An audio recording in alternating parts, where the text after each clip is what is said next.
It's 3:47 in the morning, and you're awake again, staring at the ceiling as if it were a blank screen where all the questions you don't have the courage to ask out loud during the day are projected. Your mind is a nighttime theater where the same play is performed over and over. The story of someone who gets up, works, eats, sleeps, and repeats the cycle without really understanding what for. It's that visceral sensation that runs through your chest when you wonder if everything you do really matters. If your existence leaves any mark on the universe, or if you're simply another actor in a play, without a director, without a script, without apparent purpose. There's something deeply disturbing about realizing you can list everything you've done today, this week, this month, and still feel like you haven't really lived. It's as if you were a ghost inhabiting your own life, executing mechanical movements while your soul screams from some inaccessible place, asking for something you don't know how to name. This isn't the ordinary sadness, you know, nor the passing melancholy that comes with grey days. It's something more fundamental, more terrifying. It's the feeling that your life is a story telling itself without knowing why it's being told. This existential void isn't a modern disease, though the digital age has amplified it into a silent epidemic. It's the human condition in its most naked form, stripped of the comforting illusions that allow us to function day to day. It's the moment when the veil of routine tears and you find yourself face to face with the most terrifying question a conscious being can ask. What do I exist for? Jean-Paul Sartre, the French philosopher who dared to look directly into this abyss, had an answer that at first sounds like a death sentence, but which, paradoxically, contains the seeds of the most radical liberation you can imagine. Sartre didn't come to console you with sweet lies or sell you a prefabricated purpose. He came to tell you the most uncomfortable and at the same time, most liberating truth you'll ever hear. There is no inherent meaning in your life because there is no inherent meaning in life itself. But before you close this thinking, this is just nihilism disguised as philosophy. Let me take you on a journey that will radically change how you understand your existence. Because what Sartre discovered isn't that life is a cosmic error, but that it's the only real opportunity you have to be completely free. The absence of predetermined meaning isn't your condemnation. It's your emancipation. The root of your existential suffering isn't in the lack of purpose, but in that you've been looking for that purpose in the wrong place. For decades, perhaps your whole life, you've operated under the premise that the meaning of your existence is out there, waiting to be discovered like buried treasure. You've searched in your work, hoping your career would give you identity. You've searched in your relationships, hoping another person would complete your life's equation. You've searched in religion, spirituality, self-help books, gurus, Eastern philosophies, in everything except the only place where it can really be found, in yourself. This desperate search for external meaning is what Sartre would call bad faith, a form of self-deception in which you pretend you're an object instead of a subject, that your life is something that happens to you instead of something you create. It's as if you were a painter who spends his whole life looking for the perfect painting to copy. Without realizing, he has the blank canvas and all the necessary colors to create his own masterpiece. The feeling of emptiness you experience isn't accidental or pathological. It's the natural consequence of living a borrowed life, of following a script written by others, of seeking approval in value systems you never consciously chose. Every time you say, "I have to" instead of "I choose," every time you act out of social obligation instead of personal conviction, every time you postpone your authentic desires to fulfill others' expectations, you're digging a little deeper into the well of meaninglessness. Modern society has perfected this system of existential alienation. It sells you the illusion that meaning comes packaged in products, experiences, titles, achievements, recognition. It tells you that if you get the right job, the right partner, the right car, the right house, your life will automatically acquire meaning. But every time you reach one of these external goals, you discover the void is still there, intact, laughing at your naivety. It's as if you were trying to fill a container that has no bottom. No matter how much success, love, money, or recognition you pour into it, it never fills because it's designed to constantly empty itself. The error isn't in what you're putting inside, but in not realizing that you yourself must create the container. This understanding takes us to the heart of Sartre's existential philosophy, organized into 3 fundamental pillars that will transform your way of understanding existence. The first pillar is the primacy of existence over essence, a revolutionary idea that completely inverts the traditional way of thinking about human identity. For centuries, Western philosophy operated under the premise that things have a predetermined essence, an intrinsic purpose designed by God, nature, or some superior cosmic force. A hammer exists to nail, a bird to fly, a tree to grow toward the light. This essentialist vision suggests that human beings are also born with a predefined purpose, a fixed nature they must discover and fulfill to achieve fulfillment. Sartre demolishes this conception with an assertion as simple as it is devastating.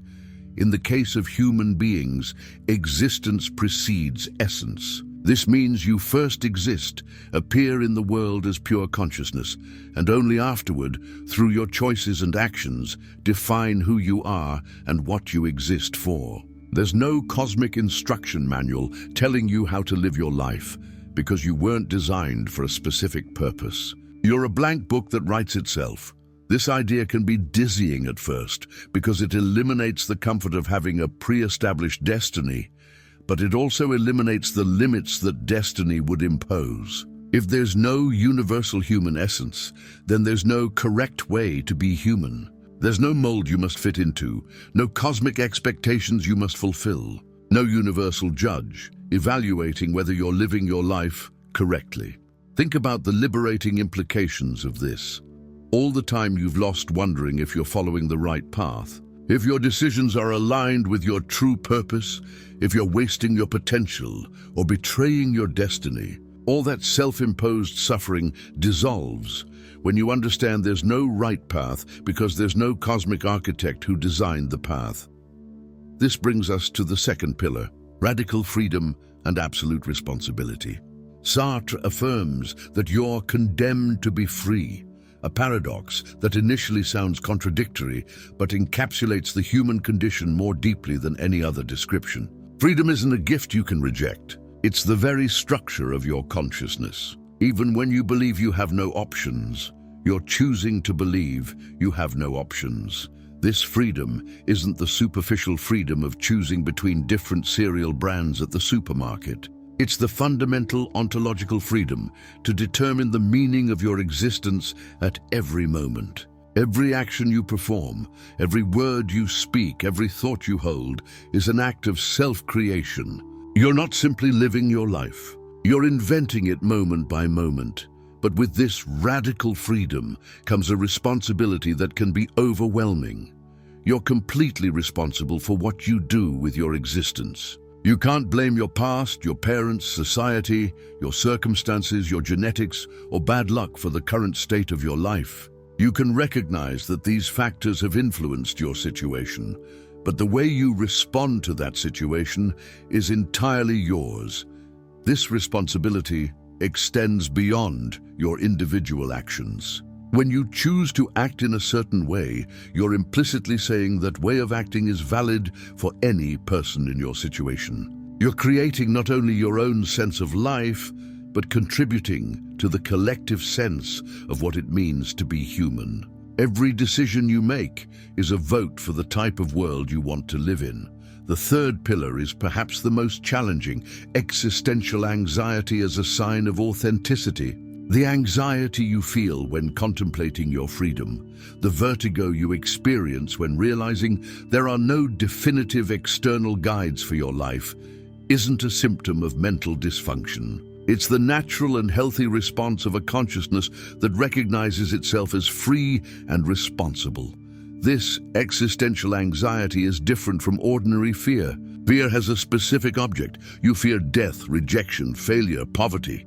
Existential anxiety has no object because it arises from confronting the nothingness that exists before you create something. It's the vertigo of standing on the edge of all possibilities, knowing you must choose without guarantees you're choosing correctly. Most people flee this anxiety by taking refuge in what Sartre calls bad faith. They convince themselves they're victims of their circumstances, that their personality is fixed and immutable, that their options are limited by external forces. They adopt social roles as if they were natural identities. I'm like this because I'm an Aries. I can't change because I come from a dysfunctional family. My job defines me. But the anxiety you feel is precisely the evidence that you're not a victim of anything except your own reluctance to assume your freedom. Each moment of existential anxiety is your consciousness reminding you that you have the power to choose who to be and how to live. It's an invitation disguised as discomfort, a call to wake up from the numbing comfort of automatic living. Real transformation begins when you stop seeing this anxiety as a problem to solve and start seeing it as a compass pointing toward your authenticity. The discomfort you feel doesn't come from the absence of meaning in your life, but from your resistance to creating that meaning yourself. It's as if you were a musician complaining that his instrument doesn't produce music automatically, without realizing that music only emerges when he decides to play. Here we arrive at the transformative insight that will forever change your relationship with the question of life's meaning. You don't feel your life has no meaning because it lacks inherent purpose. You feel it has no meaning because you've renounced your power to create it. The existential void you experience isn't the absence of something external you should find, but the presence of something internal you've been denying, your radical capacity to give meaning to your existence through your conscious choices. This revelation completely inverts the problem. Instead of being a victim of a meaningless universe, you're the architect of your own meaning. Instead of desperately searching for a reason to exist outside yourself, you recognize that you are the reason. Your life doesn't have to justify itself to any external authority because you are the supreme authority of your own existence. The meaning of your life isn't something you find, but something you deliberately create through the continuous exercise of your freedom. Every time you choose authenticity over conformity, every time you act from your deep values instead of others' expectations, every time you assume complete responsibility for your experience, you're adding another line to the poem of your existence. This isn't self-help philosophy disguised as existentialism. I'm not telling you that you can create whatever meaning you want and everything will be easy and beautiful. Sartre was brutally honest about the difficulty of living authentically. Creating your own meaning is perhaps the most challenging task you can undertake because it requires you to maintain your freedom and responsibility at every moment, without the comfort of a pre-established belief system telling you what to do. But here's the beautiful paradox. Precisely because it's difficult, because it requires courage and continuity, because there are no guarantees of success, it's profoundly meaningful. Meaning doesn't come from ease, but from the conscious choice to create something valuable despite the difficulty. It's like the difference between finding a diamond in the street and creating a work of art with your own hands. The diamond may be more economically valuable, but the work of art is infinitely more meaningful because it arose from your creative will. The solution to existential meaninglessness isn't finding the right purpose, but fully embracing your condition as a creator of purpose. This implies 3 fundamental movements that will transform your relationship with existence. The first movement is radical acceptance of your freedom. You must stop looking for excuses not to choose and start choosing consciously at every moment. This doesn't mean you must constantly make dramatic decisions, but that you must recognize that even apparently small decisions are acts of self-creation. When you choose what to read, what to eat, how to respond to a conversation, how to spend your free time, you're actively sculpting your identity. The second movement is commitment to radical authenticity. This means you must be willing to act from your deepest values and desires, even when that generates social discomfort, conflict, or uncertainty. Authenticity isn't a quality you possess, but a practice you cultivate moment by moment. The third movement is the deliberate creation of values. Instead of automatically inheriting the values of your family, culture, or era, you consciously examine what principles you want to guide your life. This doesn't mean you reject everything received, but that you consciously choose what to keep and what to discard. The transformation arising from these three movements isn't immediate or linear. It's a continuous process of awakening to your own freedom, of remembering again and again that you're the author of your story, of choosing authenticity every time the world invites you to conformity. Gradually, the existential void you experience begins to fill, not with a found purpose, but with a created purpose. Life stops being something that happens to you and becomes something you do. Meaninglessness transforms into the deepest possible meaning, the meaning of being completely responsible for your own existence.